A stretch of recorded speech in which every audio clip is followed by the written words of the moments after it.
Hola, qué alegría me da encontrarnos nuevamente para hablar de sacramentos. Por favor, acepte la invitación de quedarse hasta el final de este episodio. De Jesús a Cristo. Conociendo al Jesús histórico para llegar a proclamar al Cristo de la fe.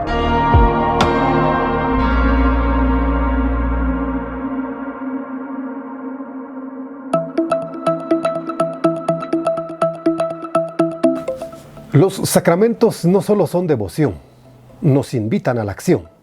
De cada sacramento se deriva un compromiso humano hacia nuestro prójimo.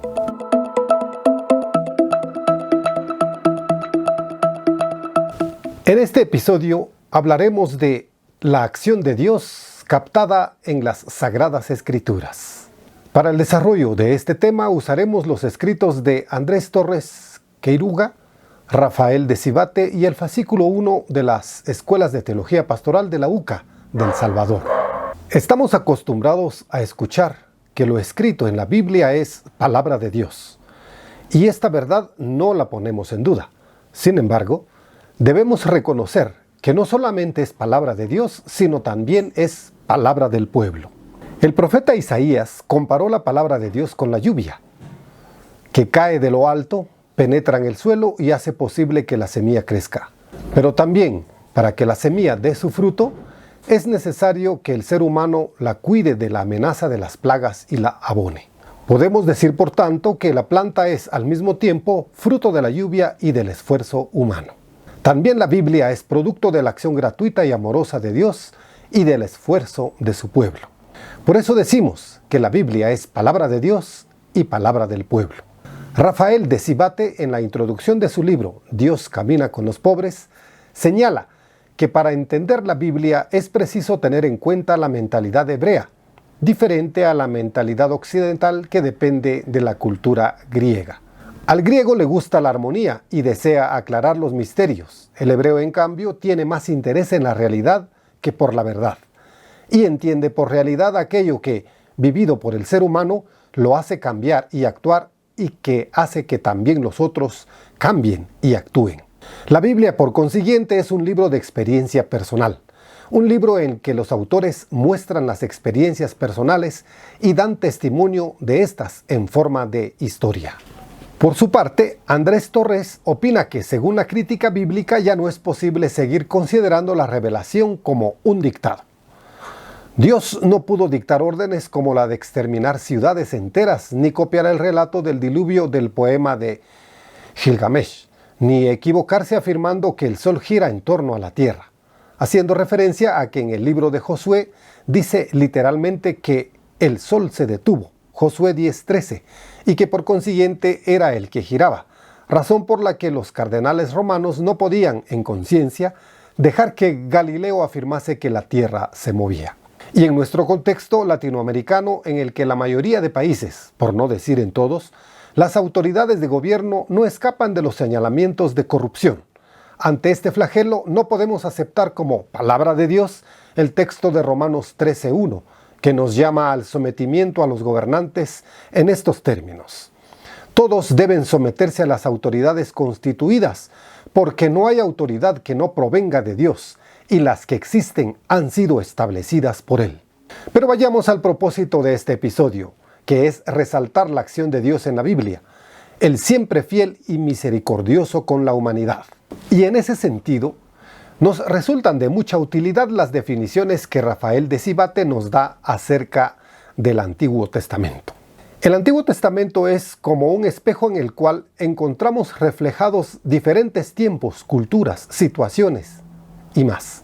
Debemos, por lo tanto, separar la línea común y las novedades que aparecen, pero sin perder la visión de conjunto.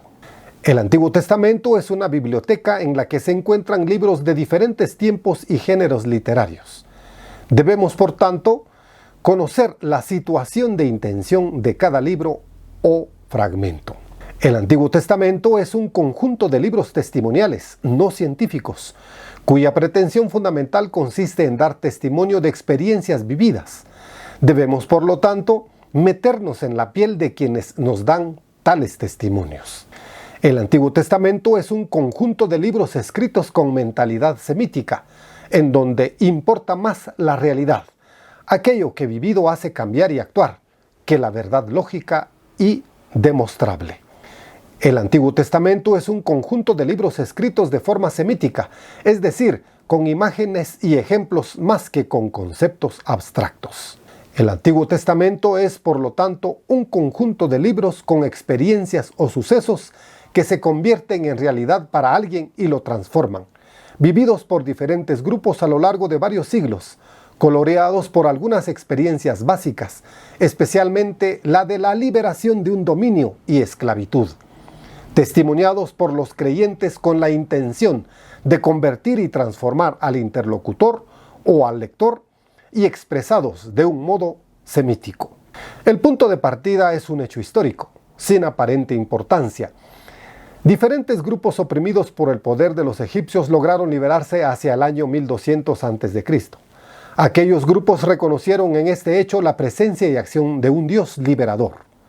Y entonces comenzaron a unirse hasta formar un pueblo con una misma fe y un proyecto de sociedad basado en la justicia y la solidaridad. Pero aquel pueblo pasó por muchos altibajos. Unas veces sus dirigentes buscaban otros dioses o falsas seguridades. Otras veces cometían graves injusticias y olvidaban que ellos fueron liberados de la esclavitud. Para corregir estas situaciones, surgieron hombres y mujeres que recordaban al pueblo su fe en el Dios liberador y su compromiso de justicia.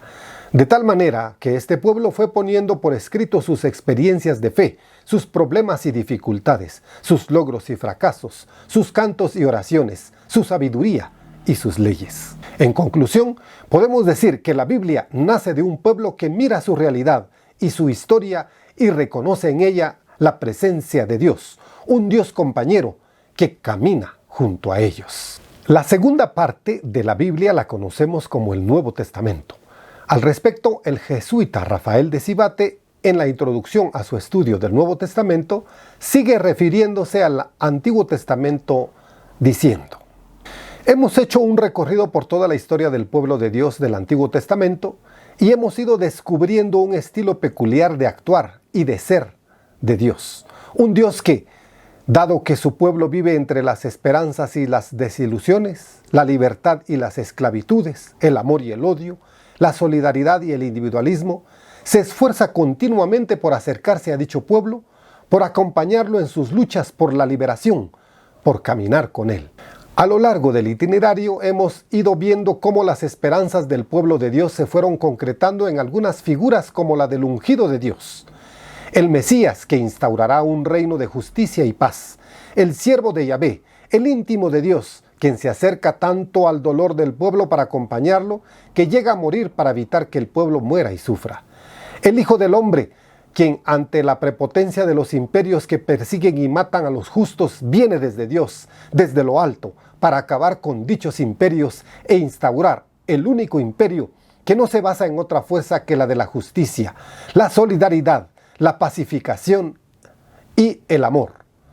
La sabiduría de Dios, esa otra manera que tiene Dios para introducirse en la realidad de los miembros de su pueblo y ayudarlos a vivir, alcanzando la sabiduría para ayudarlos a vivir como seres humanos al modo divino, es decir, según su voluntad.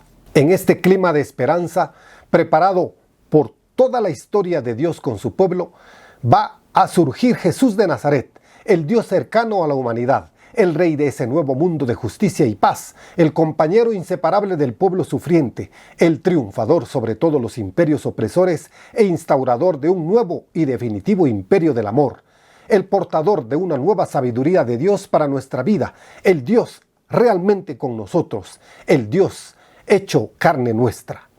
El Nuevo Testamento es el conjunto de libros en los que se da testimonio de Jesús de Nazaret, de este hombre en quien sus seguidores fueron reconociendo a Dios, al Señor que siempre estará con su pueblo.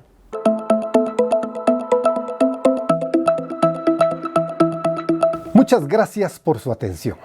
Recuerde, los sacramentos no solo son devoción, nos invitan a la acción.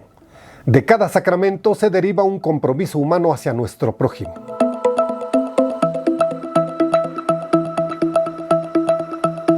En el siguiente episodio de esta serie hablaremos de los aspectos teológicos de los sacramentos. De Jesús a Cristo. Conociendo al Jesús histórico para llegar a proclamar al Cristo de la fe.